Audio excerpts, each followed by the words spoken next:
ये देखो, ये एक और एक क्वेश्चन है। क्वेश्चन हम लोग बहुत किए हैं और भी करेंगे। सिग्मा एक्स माइनस 5c और सब वैरायटी वाला किए हैं, ऐसा नहीं कि एक ही तरह का क्वेश्चन बार बार। सिग्मा एक्स दिया है, सिग्मा वाई दिया है, सिग्मा जेड दिया है, ठीक है। टाओ एक्स वाई दिया सी के टर्म में, एक कोई कांस्टेंट है सी उसके टर्म में, ठीक है। और टाओ वाई जेड और टाओ जेड एक्स दोनों शून्य हैं। अपने को बताना है प्रिंसिपल स्ट्रेसेस, प्रिंसिपल एक्सिस,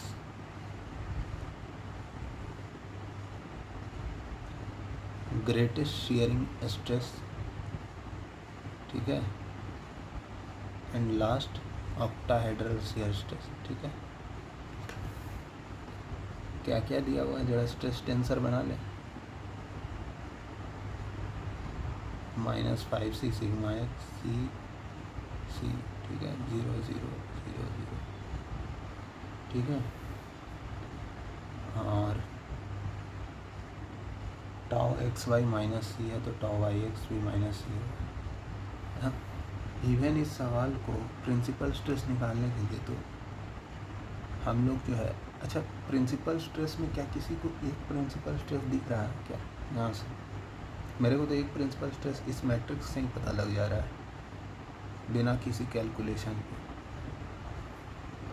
अरे इस स्ट्रेस टेंसर में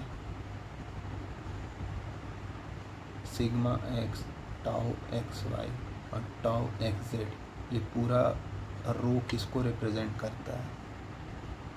एक्स प्लेन को, ठीक है। फिर ये वाला रो किसको रिप्रेजेंट करता है? वाई प्लेन को। और ये वाला रो किसको रिप्रेजेंट करता है? जेड प्लेन को। तो मेरे को तो यहीं से दिख रहा है कि जेड प्लेन में शियर 0 है, बस सिग्मा है। तो एक तो प्रिंसिपल स्ट्रेस मेरे को आँख बिना कुछ किए ही पता लग गया। इसको स्मार्ट तरीका कहते हैं, ठीक है। लेकिन शायद एग्ज़ामिनर इसको नहीं माने, ठीक है। ठीक है, बाकी के दो प्रिंसिपल स्ट्रेस निकाल लो इन दोनों एलिमेंट को कंसिडर करके, biaxial state of stress हो जाएगा, ठीक है। कैसे निकालेंगे? प्रिंसिपल स्ट्रेस का फॉर्मूला यूज़ कर लेंगे, sigma 1, 2 sigma X plus sigma Y by 2 plus minus sigma X minus sigma Y by 2 plus tau X Y square, ठीक है। तो यहाँ से बाकी के दो प्रिंसिपल स्ट्रेस पता लग जाएंगे, ठीक है। और रहा बात, लेकिन एग्ज़ामिनर शायद हो सकता है इस चीज़ उसको समझ ना आए, या फिर क्या क्या पता काट दे।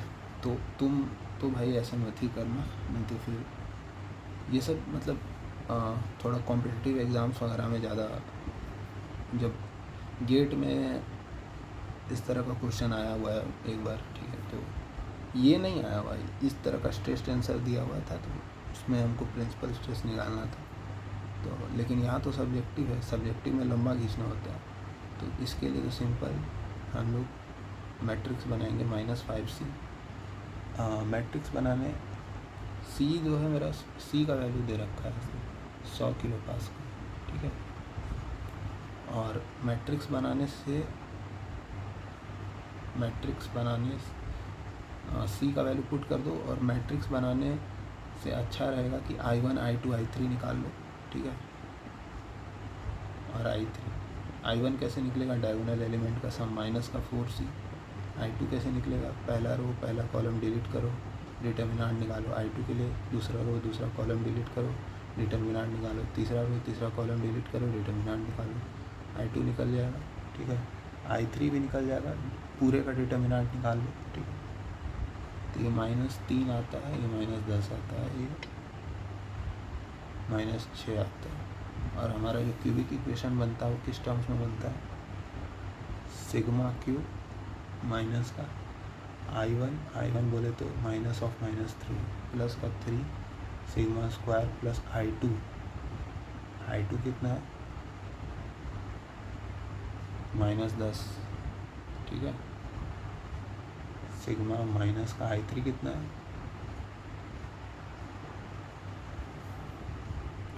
I3 है माइनस माइनस प्लस प्लस 6 बराबर 0। इस क्यूबिक इक्वेशन को अब देखो भाई, ये क्यूबिक इक्वेशन डायरेक्टली सॉल्व हो रहा है क्या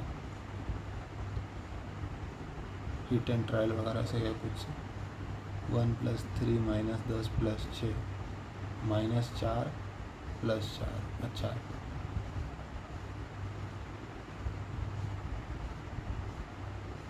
हाँ, सिग्मा बराबर 1 इसका एक रूट हो जाता है, हो रहा है, ठीक है।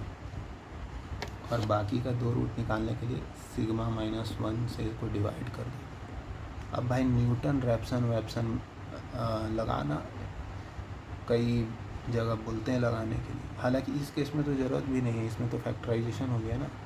लेकिन कुछ जगह फैक्टराइजेशन नहीं होता वहाँ न्यूटन रैप्सन मेथड लगाने में, उसका भी हम एक क्या बोलते हैं नुस्खा बता चुके हैं कि 2-4 लाइन न्यूटन रैप्सन का लिखना, उसके बाद आंसर लिख देना डायरेक्ट, ठीक है। 2-4-5-6 लाइन लिख देना, उसके बाद आंसर लिख देना, जिसको समझने में दिक्कत है, ठीक है। उतना कैलकुलेशन करने का ज़रूरत नहीं है, ठीक है भाई। जब मेरे को कैलसी दिया हुआ है तो क्यों न्यूटन रैप्सन लगाए? और इस केस में जहाँ फैक्टराइज हो रहा है वहाँ प्रॉपर लिख देना, ठीक है। तो प्रिंसिपल स्ट्रेसेस क्या आ जाएगा? सिग्मा 1 बराबर सिग्मा 1 सिग्मा 2 सिग्मा 3, ये 3 है प्रिंसिपल स्ट्रेसेस। अब प्रिंसिपल एक्सिस क्या होगा? प्रिंसिपल एक्सिस देखो, इनिशियल एक्सिस क्या था? X Y Z. अब प्रिंसिपल एक्सिस क्या होता है? एक्सिस प्रिंसिपल स्ट्रेसेस वाले एक्सिस सिग्मा 1 सिग्मा 2 सिग्मा 3, ठीक है, ठीक है। ये तो हम लोग बात कर चुके हैं ना, ऑक्टाहेड्रल शियर जब पढ़ रहे थे तो ये बात कर चुके हैं। तो सिग्मा 1 सिग्मा 2 सिग्मा 3 ही तो प्रिंसिपल एक्सिस है। तो इसमें अब क्या निकालना है?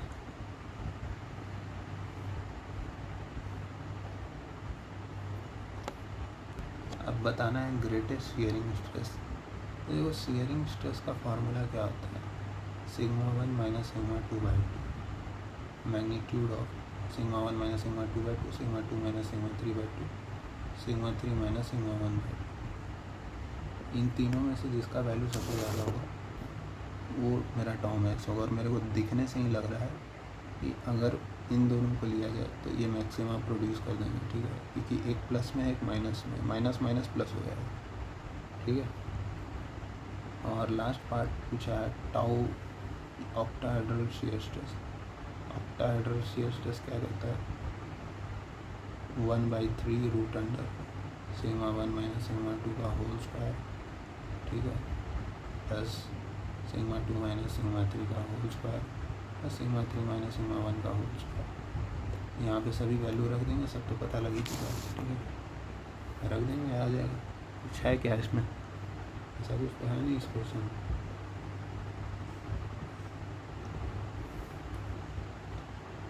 अच्छा हाँ, एक चीज़ और पूछा गया है शायद इसमें, प्रिंसिपल डेविएशन भी पूछा गया था, ठीक है। प्रिंसिपल डेविएशन का क्या मतलब है? Maximum value of principal stress minus minimum value of principal stress, इसी को बोलते हैं प्रिंसिपल डेविएशन।